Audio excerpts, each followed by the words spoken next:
Bonjour, c'est un plaisir de vous retrouver pour le message spirituel du jour du 11 février 2021.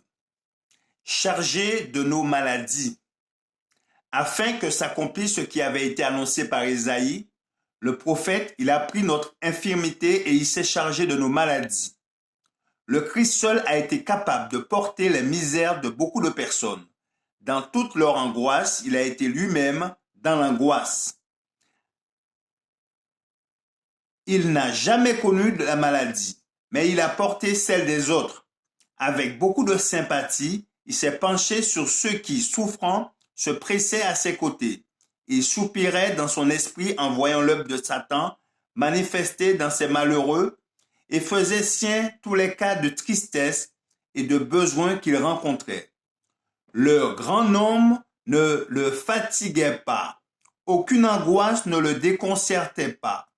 Avec une puissance sans défaillance, il chassait les esprits malins qui possédaient l'esprit et le corps de malades dont les souffrances passaient au travers de son être entier. La puissance de son amour apparaissait dans toutes ses guérisons.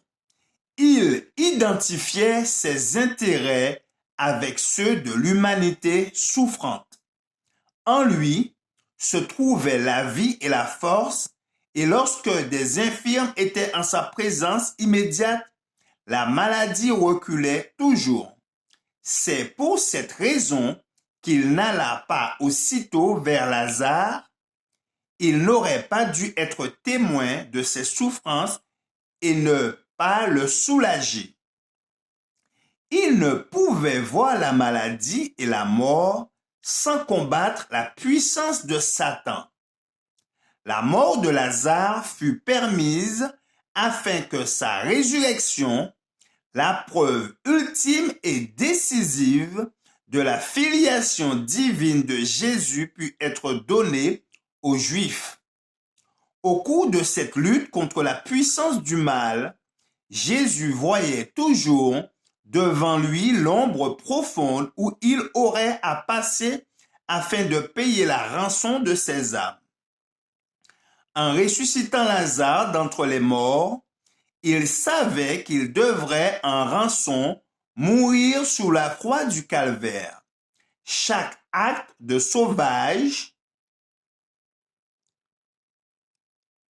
autant pour moi, chaque acte de sauvetage était pour lui la cause d'une profonde humiliation.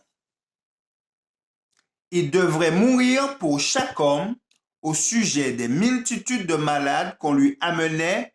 Il nous est dit, il guérit tous les malades. Il exprimait ainsi son amour pour les enfants des hommes. Ses miracles faisaient partie de sa mission. Il savait comment prononcer ces mots, « Je le veux, sois pur », et lorsque le malade était guéri, « Va et ne pêche plus ». Quel beau message! Je vous remercie de votre attention. C'était le message spirituel du jour du 11 février 2021. Que notre Créateur vous garde et vous bénisse. C'est là ma prière pour vous. Je vous dis à bientôt.